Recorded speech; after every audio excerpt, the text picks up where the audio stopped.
Here comes the sun, doo-doo-doo-doo. Here comes the sun, and I say it's alright.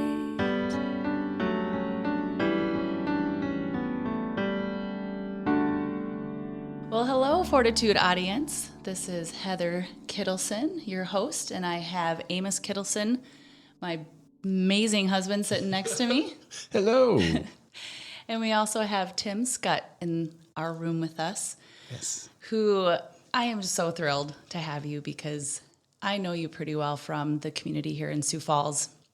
And I've had the opportunity to get to know you on a very deep level. Right. Through our lunches, through our interactions. And I almost consider you a brother. You're like one of my brothers. And so it's been a blessing to get to know you. And through hearing you speak at a couple of different things around Sioux Falls, I was just delighted that you were going to come on the podcast to speak about what you have going on. Yeah. So thank you for being here. You're welcome. Yes. So Tim was diagnosed with a neurological condition called primary progressive apraxia of speech. Did I say that correctly? Yes. Yes. Okay. I had never heard of this, which I don't think a lot of our audience will have heard of it either. No, it's very rare. Less than 1 in a million. Less than 1 in a million have been diagnosed with this. Mm-hmm. Well, Tim, I want to go back to how all of this happened because I know you have a superpower, which is your speech. I love that you're a connector. You have been a connector in this community, and between your talking to people and your personality of just being so bright and so wonderful with connecting other people, like you have the same superpower that I have. Right. I love talking to people. I love connecting people. And if someone were to tell me that that's going to be taken from me, that's a really deep sorrow. That would be a deep sorrow for me. Mm-hmm. And so I'd like to go there with you in a little bit, but if you can just kind of explain to our audience what this is, how it happened, walk us through the details. In June of 2020, I noticed I was having trouble getting words out. I went to my dentist buddy and I said, does this have anything to do with my tongue, my teeth, my mouth? He said, no, you need to get that checked. So my primary care provider, and he prescribed speech therapy and a brain MRI. The brain MRI came back clear. 6 months later, he referred me onto neurology. They tested me for everything under the sun: Lyme disease, MS. ALS too, right? Yes. Yep. The brain MRI was clear. I had sinus surgery in 2018, and I saw my ENT doc for nicks for something he nicked, and he didn't find any issues. Okay. And so then I was referred to Mayo for ALS testing. So my original appointment was scheduled for August 17th. I called every day at 8 a.m. for any cancellations. I got in June 21st, the longest day of the year for my wife and I. 7:30 that Monday morning, we met at the ALS doc, and he didn't think I had ALS, but we're going to continue to do the testing so I can check that off the list. He did say that he would like get me in front of one of our speech pathologists. she happened to have an opening 9:30 that Monday morning, and she had me diagnosed in 40 minutes, within 40 minutes, primary progressive apraxia of speech. Where we are out of there by like 10:30. My wife and I did an early lunch, read up on it, and just went to her car and just cried. Yeah. Mm-hmm. I've read about it. I dug deep into a lot of the stuff that comes with it. So you'll probably get into this a little bit, Tim, but can you explain some of the all the things that happen with this diagnosis? Right. Well, first, I explain the disease. The primary means affects the speech first. Progressive means it doesn't get any better, only worse. Apraxia is, you know what to say. There's just a disconnect between your brain and your voice. Bruce Willis has aphasia. He doesn't know what to say. Right. I had tons of people reach out to me and say, do you have what Bruce Willis has? And the answer is no. So the difference is your brain is processing everything, but your mouth is not. Right. Whereas Bruce Willis, his brain is not, but he still has his speech? Yeah. Okay. So he just doesn't even know what to say. Mm-hmm. So I think a good example is if you knew sign language, would you be able to sign at normal rate? Yes. Because your brain would be working, so your Right. hands would be. Right. Yeah. Makes sense, yeah. Mm-hmm. Okay. Physically and mentally, I'm spot on. It's just the speech. So explain, once you got the diagnosis and you're with your beautiful bride, and you read that you only have a certain amount of time potentially to speak, but then also to live. Right.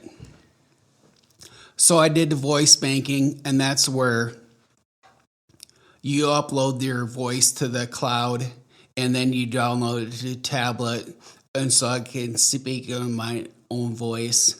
There's 3 dials: rate, pronunciation, and volume. I have no trouble with the volume part. Rate, speed, and pronunciation, I have trouble with. I've gotten that done. I haven't submitted it yet because once you submit it, there's no going back. Oh. 3,155 sentences, standard sentences, 300 custom. I have 300 custom. Like, I love you, Jen. I love you, Michaela. I love you, Caitlin. I love you, Alyssa. I always ask my girls, what was your favorite part about today? And I have that recorded as well. Okay, because you, on a daily basis, ask your 3 beautiful daughters that question. Mm-hmm. So when the time comes, they're still able to hear you ask that because Right. they can hit play. Yeah. Right? Okay, that is so beautiful. So for those of you that are listening, Michaela, Caitlin, and Alyssa are your 3 daughters. What are their ages, Tim? 12, 14, and almost 16. And almost 16. Yeah. Okay. So you and Jen are up at Mayo. Right. And not only are you having to swallow the news yourselves, Right. but now you have to come home and you have to talk to your daughters. Can you walk me through what that was like? I was very vague at first. We were very vague at first. We said, Dad, he has a brain disease. He's going to be unable to talk. Then we had them listen to John Meyer's podcast, and that's where they heard the 10 to 15 years. Oh. And they cried the whole time. through that entire podcast. Because what I didn't want to have happen was some kid at school coming up to them and saying, your dad only has 10 to 15 years left to live. I believe in transparency. Yes, you do. So this is 2018, and you said it was June 21st? June 21st of last year. Of last year? Yeah. It's coming up on years Yeah. since I've been diagnosed. So have you noticed in this last year, Tim, that there has been quite a bit of a progression of your speech already? Right. You have. Okay. Yeah. If you go back and listen to that John Mayer podcast, it sounds totally different. And it progresses faster in younger people, which I would have thought the opposite. I would have as well. Mm-hmm.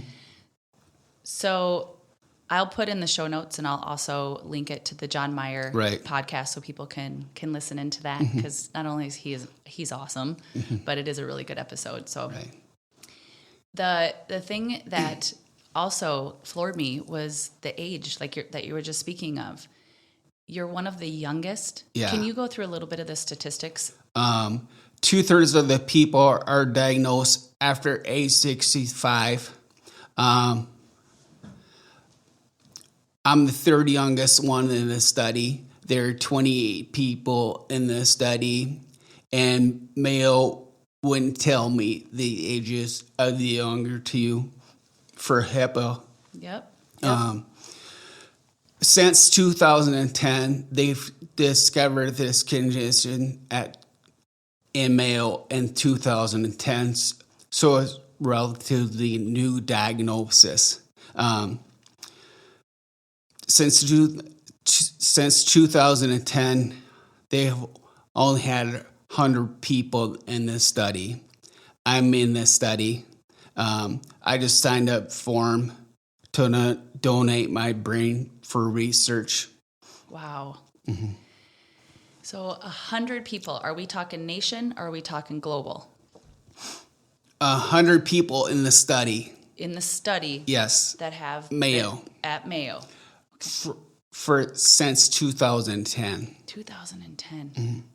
That's how rare it is. And they have no idea how it's caused. No. They don't know causes. No treatment, no cure. No treatment, no cure, and they have no idea how it happens. So not even generational, or because they don't know if it's genetic or just luck of the draw. That would make me mad. I mean, in all honesty, it'd be like, we got to figure it out. Which, I mean, thank you for donating your brain. Right. Because for future people that go through this, you're just helping them one more step to help those who will have future diagnosis of this. You still have a lot of goals. So this is the thing that blows my mind about you, Tim, is that you are so optimistic. You are such a joy. You are such a light to everybody around you. You have only been diagnosed for less than 1 year. Yes. You're coming up on your 1 year. And you have been doing some miraculous things. Things that most people, and I don't ever want to generalize, but someone gets a diagnosis that they are going to die. And during this process, it is not going to be a beautiful thing. It's going to be you losing your superpower. And you're taking action, which is what I love. So for our audience, can you explain not only emotionally, spiritually, what you're doing to keep you're looking straight ahead, and you are doing a lot of things to make this whole process a beautiful process. I think I want my daughters to learn how to handle adversity, and I'm a role model. Yeah. I'm just a positive person by nature. This disease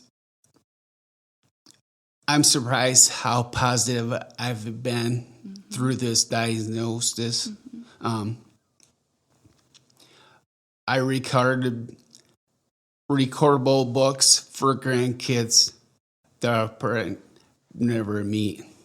So you've read children's books and Right. recorded that so that your daughters can play it back for your kids. Their kids, okay. That's awesome. That's really neat. Your daughters also, I've heard you mention a couple different times that your goal, your prayer, is that you want to be able to do what with your daughters? Walk them down the aisle. And it's going to happen.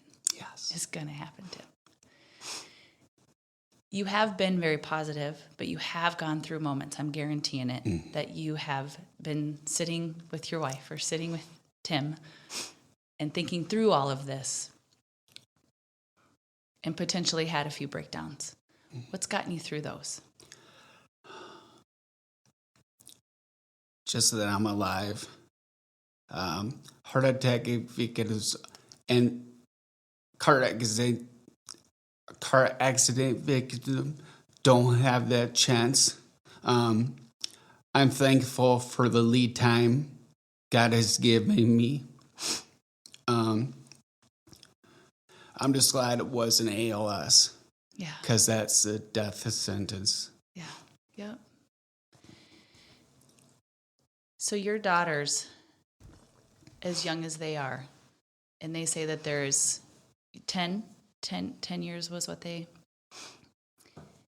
You, in this process with your daughters, your wife, other people that currently have this disease, you've said there's really not a support system for your family, but you as an individual.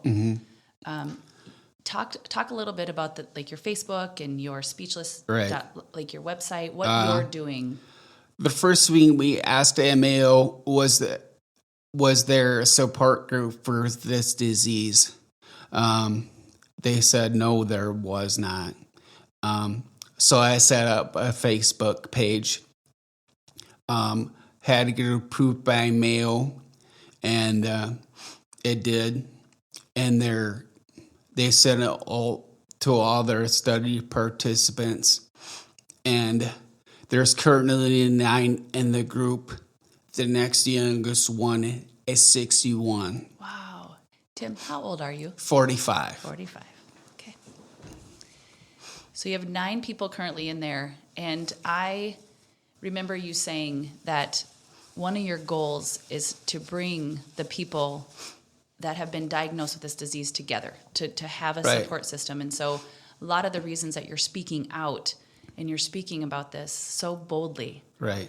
And you're being so vulnerable and you're allowing people in, which is so important for anybody that knows my story, that knows any type of adversity that someone goes through. The more we speak about it, the more that we project that there is true healing and hope and love and support wrapped around all those adversities. The minute you start to speak about it, there is a healing process that you go through.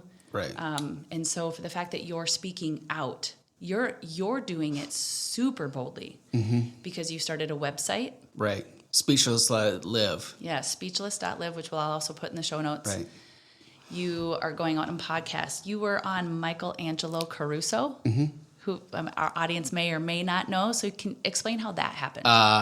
He was a SME speaker, which I escorted around town. Okay. And we just hit off. Yeah.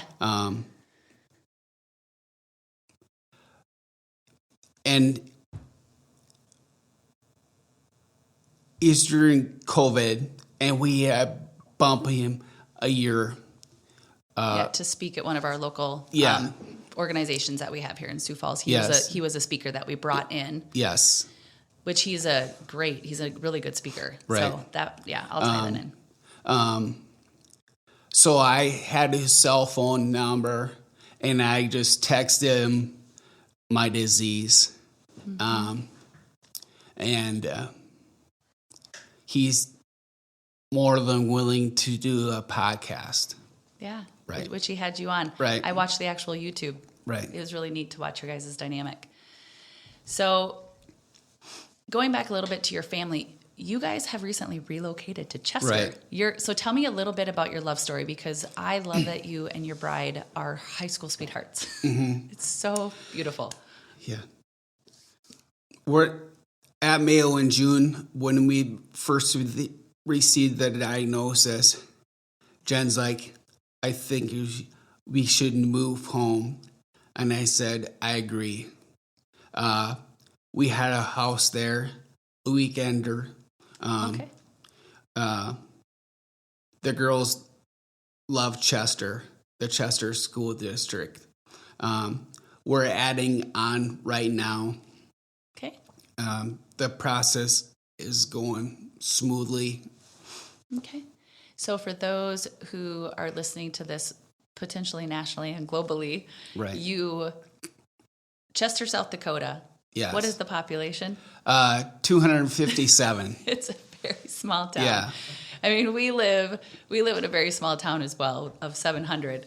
But that's quite the transition, moving from Right. Sioux Falls, South Dakota, which is the biggest city in South Dakota, which that's not saying much either. Right. But you guys picked up and relocated. How far is Chester from Sioux Falls? 15 miles door to door. So you're driving into Sioux Falls every day. Right. But for the sake of your family and slowing down Mm-hmm. and embracing everything you have going on, you guys just picked up and you did what was best for your family Right. to get back by your moms and your dads and Yeah. all the relatives. So you're Yeah. surrounded by those who love you the absolute most. The Chester community has been great. Yeah. Yes. Cool. Thank you, Chester community. Yes. Thank you, Chester community. Yes. All 270 of them. Does Chester have a high school, or are you combined? Yes, Chester has a high school. Okay. It's Franklin, Wentworth, and Chester combined. Okay. I grew up in a small town too, where it was Slayton, Lake Wilson. Like there's always Right. Combined schools to make sure the kids are all taken care of from all these little small communities. So you met your wife? Yeah. In keyboarding class. Keyboarding. Yeah. Oh man. I actually give her heck because she liked me first. Oh yeah. October 2nd was a homecoming dance, and I asked her to the dance. And then October 23rd of 1992, we went steady. Steady. So it would be 30 years this year. 30 years. Man, I think about your best friend. Jen is your best friend.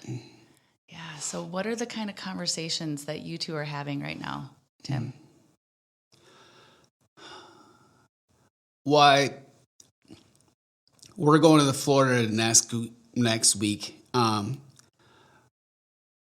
got to make as many memories as I can right now, because many more will be made when I'm gone. Yeah. So there's a GoFundMe page on speechless.live, which Right. I will also tie in. I was looking on that last night, and your goal is $50,000, and you've currently raised a little over 14 Right. on your GoFundMe page. And what I love about that is, again, it's another selfless thing. Right. I mean, I guarantee that was hard for you to put that out there.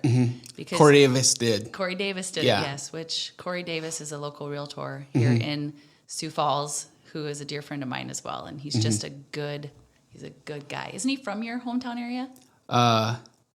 We actually met at Wells Fargo. He's from Blunt. Okay.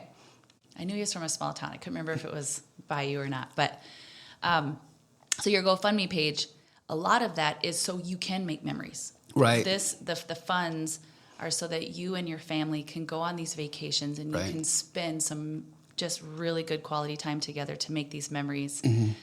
Another memory that is happening that I'm really excited about is there's going to be a documentary about you. Right. So how did that all come about? South Dakota Public Broadcasting TV is going to do a documentary on me and my disease. And I really owe it to Lon Stroshine. He put it all together. It's 80% done. The last stop is Mayo Clinic. We're supposed to be there a couple weeks ago, but the doctor who diagnosed me had a family emergency come up, and it just wasn't the same without the person who diagnosed me. Okay. All right, so we rescheduled. Okay.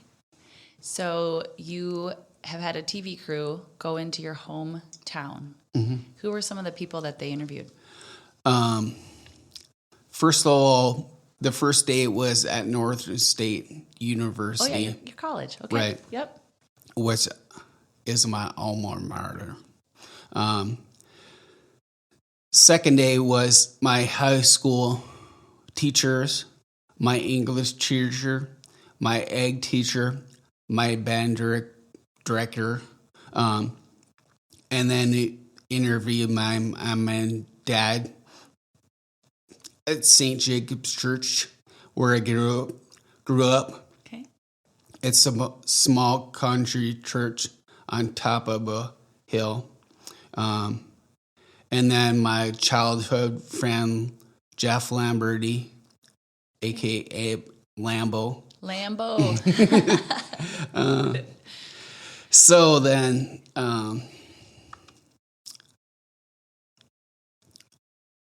so that we filmed for 4 days.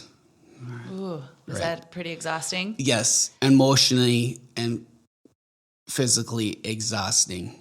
And then we had the stockyards interviews at the stockyards ag experience. Yeah. Which I serve on the board on. Right. And I had just had buddies come. From the Sioux Falls area Right. at the stockyards here. Right. Yes. You had, for sure, Corey Davis. Yes. Who else did you have? Donovan DeBoer. Okay. Paul Ems, Darren Leitenberg, Jim Wooster.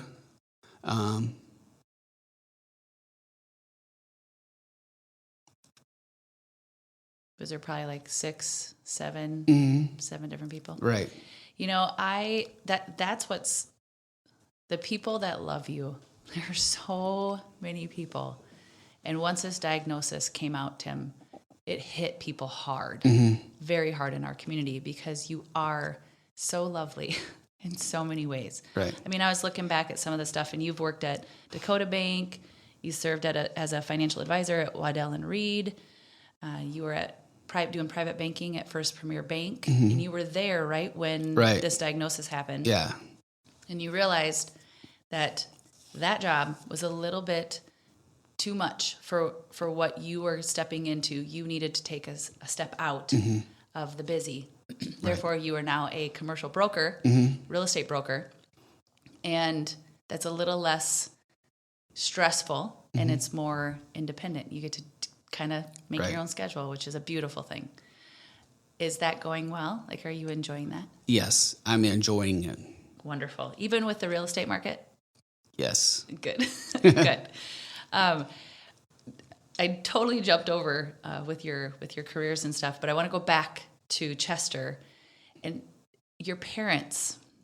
Talk to me about your parents, because if my child got diagnosed with a disease, and I know that my child is going to potentially go to heaven before I'm ready for my child to go to heaven, that's really hard.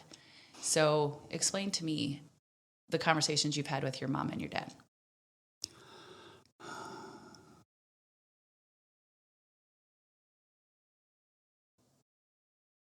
They've been very supportive through this whole journey.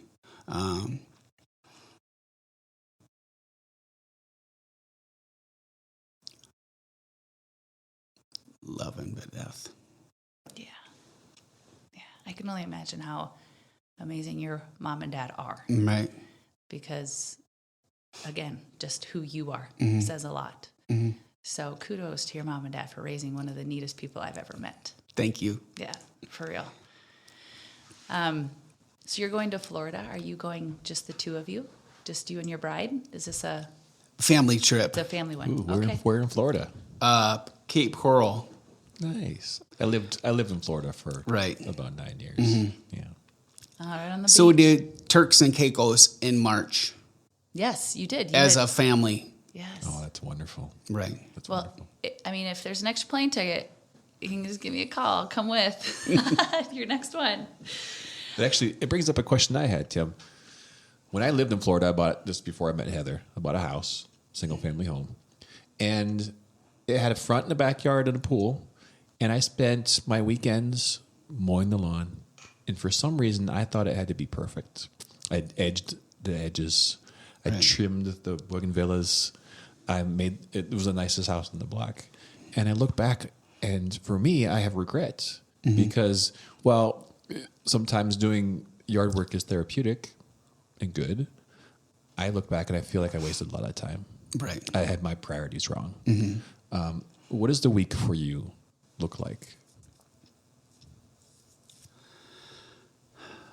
The week for me looks like I try to have something to look forward to every day. Yep. So that's how I manage this disease.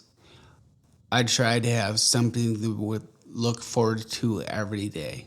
Yep. One of those things I know is lunch with the people you choose to have lunch with. Right. Same booth at the 2210.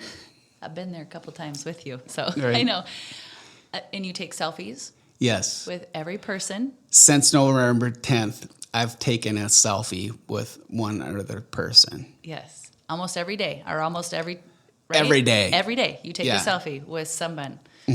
So again, making memories. Make memories with the people that you love. And you are not wasting the time that you have been given. You No. look at it as a gift. Yeah.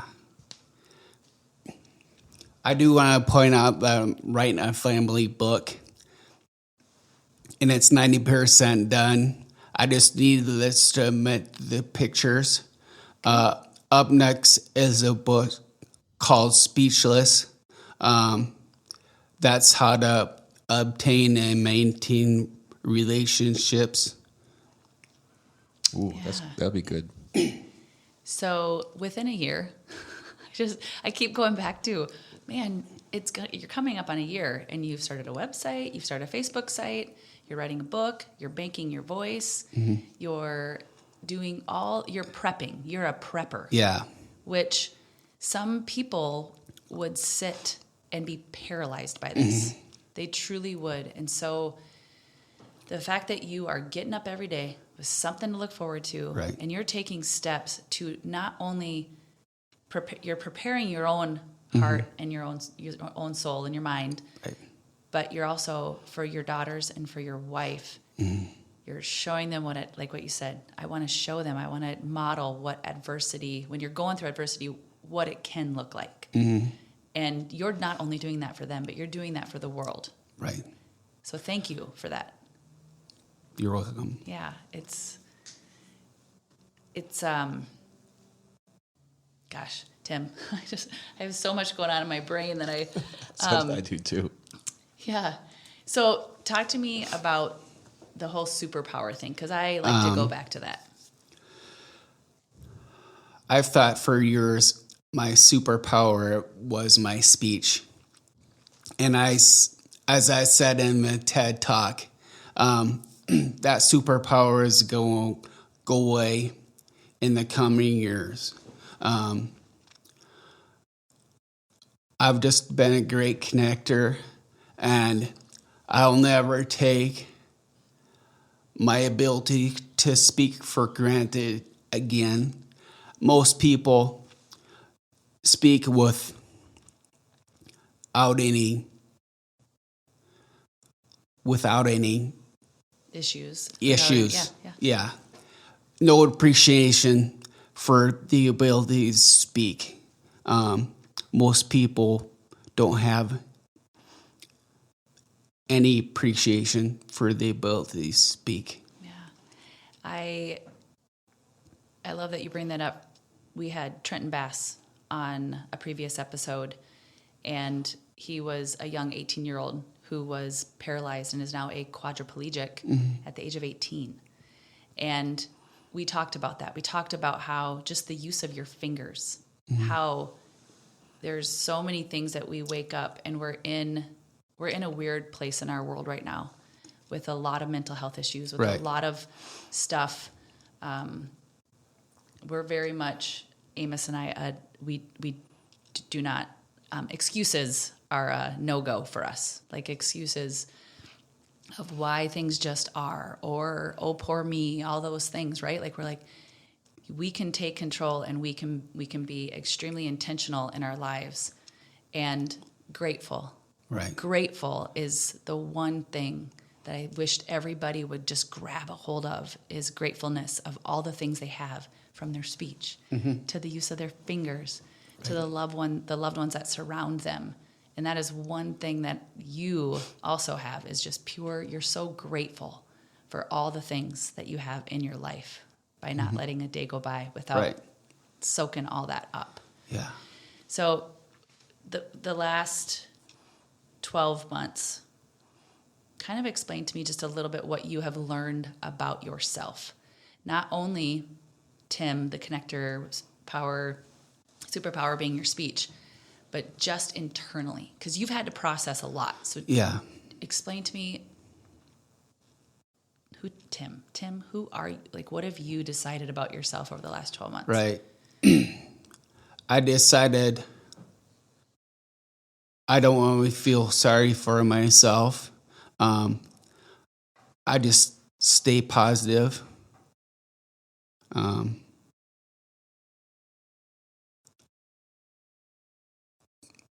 I have one bad day to 99 good days. The doctors at Mayo said, you're going to have a good speech days and bad speech days. That couldn't be further from the truth. It's hit and miss. It's totally sporadic.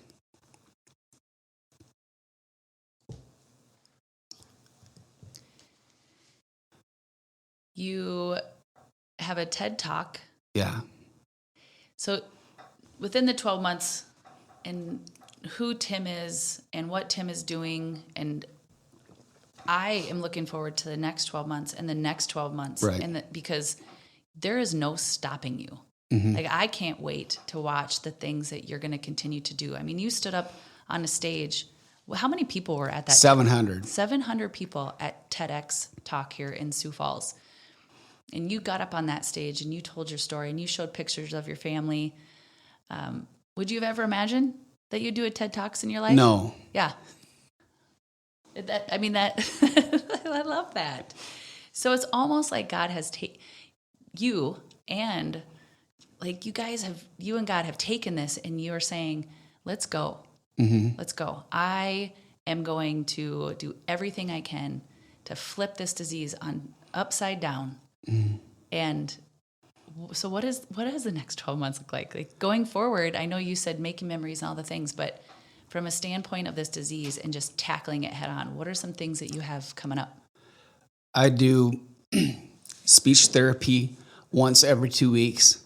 I just change that from once a month. I read aloud as often as possible.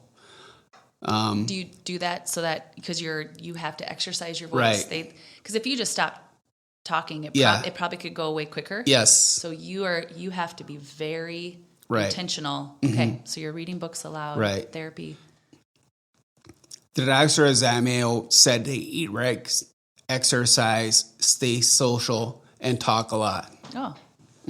Well, you got that covered. Right. Yeah. The other thing about you that your giggle is It is contagious. Yeah. That is. Did you notice at TEDx when you giggled, the whole entire crowd just like went into an uproar? Right. Yeah, you have such a great giggle. So make sure you're getting that Yeah. recorded. Yeah. When you're recording with your girls. Thank you for being here. It's so great to just know you, but to understand what you're going through. And for this community, if there's anything that we can do to support you and your family, can you give me like 3 bullet points of how we could help Tim Schut and his family through this process? Prayer, and prayer. Got that covered. Yeah.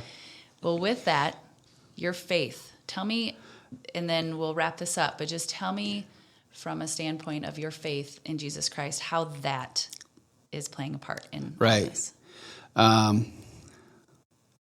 I've gotten a lot stronger in my faith. I've never said this on the podcast, but we used to live next to a church. And I was 70 years old, and a voice said, "You're going to die early, Tim." And I took that to heart. You heard a voice say, Yes. Tim? Wow. Right. I took that to heart, and I lived every day to its fullest. I told my wife, and I told my mom. My wife said, "Why didn't you tell me this year earlier?" I said, "'Cause it wasn't applicable." Yeah. Yeah. And now it's come to fruition. Right. Tim, what do you say to the person who would take this and turn against God? Who would receive a diagnosis of any kind? It's a death sentence, and they would get bitter and say, "God, why?" And there are those who say, like, God gave this to me. And then there's those who would say, well, we just live in a fallen world. It's a sinful world, and it's not God giving. He allows things we don't understand why to happen. What do you say to that person who is bitter or on the fence? Yeah, I would say God has given me the opportunity to have 10 to 15 years left to live. I consider it a blessing.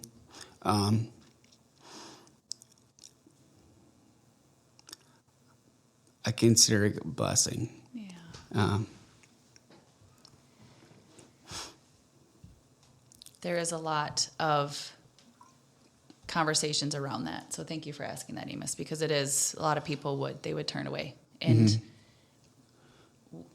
when I look at you, I am excited because I know regardless of the outcome, we're going to be friends for an eternity. Right. And that's beautiful. That is the reason to keep the faith. That is a reason to continue to dig into the word, to continue to pray. Like there's no room for bitterness. Right. There's no room for regret. And you are such an example of this turning this around and making it a blessing and living it out to the fullest. So Tim, thank you. You're an inspiration, Tim. Thank you so Thank much you. for You being really are. vulnerable and speaking out and talking to us today. Right.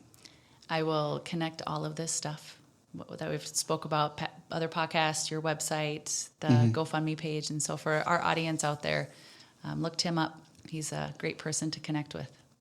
So thank you. Thank you.